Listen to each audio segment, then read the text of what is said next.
Many of us have way too long of a list of activities that we wanted to get done when we were younger that somehow we didn't manage to get done. And in today's video, I'm going to talk about a powerful technique so that going forward, we get as many of those activities done as possible. We want to take full advantage of every year in front of us.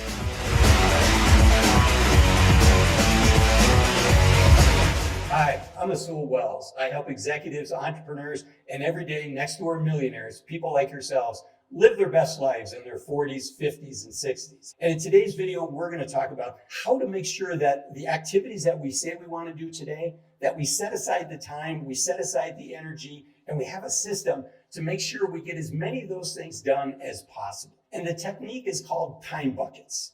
It's similar but very different to a bucket list. A bucket list is things that you want to do before you pass away. With time buckets, you list your activities, but you put them into age groups where they make the most sense. Maybe one age group is 20 to 30, another one's 30 to 40, 40 to 50, etc., 70 to 80. And you look at the activities you want to do and you put them in the appropriate time bucket, because sometimes we think, well, someday I'm going to do this. But as I've said before, unfortunately, one day we're all going to be out of some days. And we generally don't realize that we've passed from one chapter to the next until we look back and kind of that previous chapter is now closed. A great example of that for many of us is before you have kids and after you have kids, right? Before you have kids, you have a lot of free time. You have much less responsibility. And once you have kids, and raising kids is wonderful and great, and it's the most rewarding thing I've ever done, but life is different, right? You have a lot more responsibilities, and now learning to hang glide, for example, is much more difficult.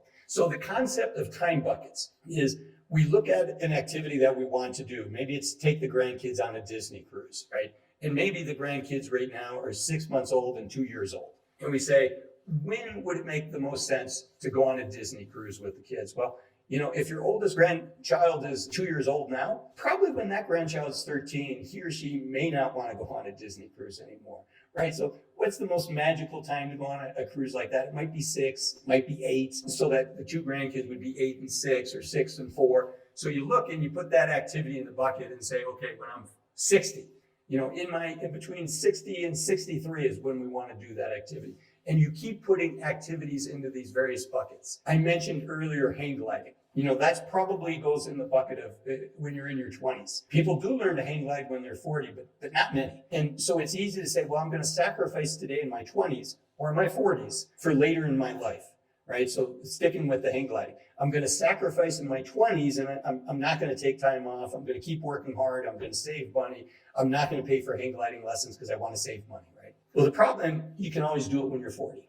Well, the problem is when you're 40, you're likely going to be a very different person than you were in your 20s, right? Discretion, which is a good thing, also changes your behavior. And so taking advantage of those activities, learning to skateboard or learning to surf is a lot easier to do in your 20s. I did learn to do it in my 50s. But again, I put together a time bucket list and said the time to do this is now, because even learning to surf at 55 or 60 is going to be a lot harder than 50. So the concept is you look at your activities and you put them in buckets so that you're intentional and you're deliberate about when you're working to do these activities. The other thing I want to encourage you to do is I want to encourage you to take risk, and I want to encourage you to invest money in activities and passions that you have. I'm going to give another example of when you're in your 20s. You know, when you're in your 20s, you can do a backpacking trip in Europe and you can stay in hostels, and you're in that age group where you're going to meet other people your age group, and you're going to be able to travel with them and have a lot of fun and go out with them at night. Now, you can still stay in hostels in Europe. I have in your 50s, in your 60s, right? But it's a different experience in your 20s and 30s. So getting back to my encouragement to take risk and to invest money, I think it's okay to borrow money from your future self to say, I'm not earning much money now, and I need maybe $10,000 to take this 2 or 3 months, to take a summer off and spend it in Europe, go backpacking in Europe or Southeast Asia or wherever it might be. But gee, I really want to save money and I've only saved $20,000.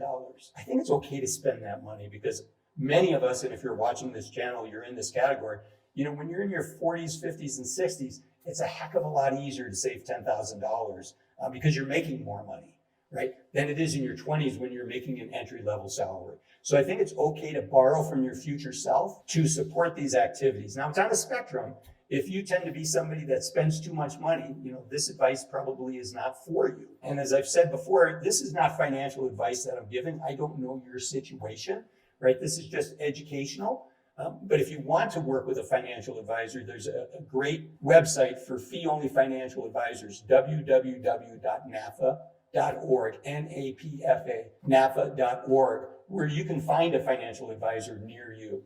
If you find this discussion helpful, please give the video a like. It really does help other people find the video. And think about subscribing if this is a topic that you're interested in, because that's what I talk about. My topic of interest, my videos are all about thriving in your 40s, 50s, and 60s and taking full advantage of the youth of your senior years. Returning to our bucket, so I encourage you to invest money. I'm encouraging you to take risk, right? If you want to take 2 months off and to go do a big trip, and maybe one of your friends is doing something, they're going to South America for the summer and you'd love to go with them. You know what? This is probably one of the few opportunities you're going to get in your life to do that. And if your boss won't give you 30 days off of work to do it, right? You want to do everything you can to work within the system and try to persuade your boss to do that. But if that's not going to happen, it's worth thinking about maybe leaving that job so you can pursue that opportunity because it's in this bucket. And that's the value of the idea of these time buckets, is it helps you make better decisions. It gets you off of autopilot where you're just spending time and saying, well, someday I'm going to do this, and someday I'm going to do that, and someday I'm going to do another thing. Well, you know what? There's a lot of things that can happen in your life by constantly putting things off and saying someday and never really doing anything, right? You change as a person, and you may never get it done if you keep putting it off.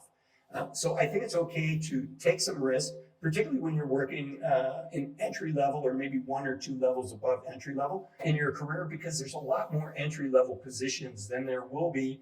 Likely you're going to be a high performer, high up in the organization in your 40s, 50s, and 60s. So it's a heck of a lot easier to take this risk, both from a career standpoint as well as from a financial standpoint. And I'll give you an example. When my oldest daughter was 18 months old, I took a year off of work. I was traveling 45 weeks a year, and I really didn't get to see her much for the first year of her life. And that caused me a lot of anxiety. It's not the type of father I wanted to be. So I made the decision I was going to be Mr. Mom for a year. And I took a year off of work, and my friends thought I was crazy. It was a little later in my career than I probably should have done it, but I knew it was never going to be easier. And my friends were right. When I came back after that year, which was wonderful and very rewarding, some of my best memories of my adult life are that close relationship, being the primary caregiver to my daughter.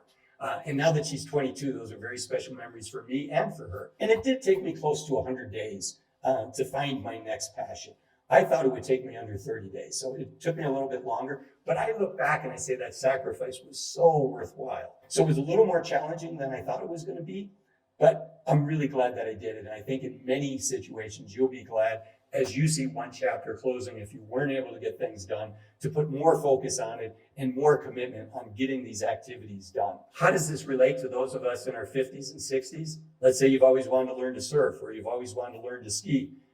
Let's say you're 50 years old. Is learn to ski in the bucket of 50 to 60, 60 to 70, or 70 to 80?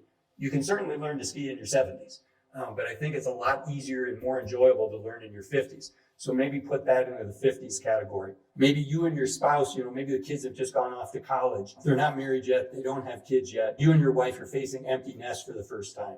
And you've wanted to travel the world and take 3 months and do something like that. Well, you know what? It probably makes more sense to do that in your 50s and 60s, because in your 60s and 70s, you might have grandkids, and you may not want to leave your grandkids to do a trip like that, right? So being thoughtful and deliberate. Let me give you another example. Perfecting your golf game and learning to fly fish. Those are probably things that you can do in your 60s, your 60 to 70 bucket. So rather than pursue those activities in your 50s, maybe you look at that in your 50s and 60s. So that's the idea of time buckets, and it's really about embracing and being intentional about the things that you really want to do, right? You want to be intentional. You don't want to keep saying, well, someday we're going to do this and someday you're going to do that, because you know what? Time only moves in one direction, and once a chapter has closed, sometimes you can revisit chapters, but it tends to be difficult.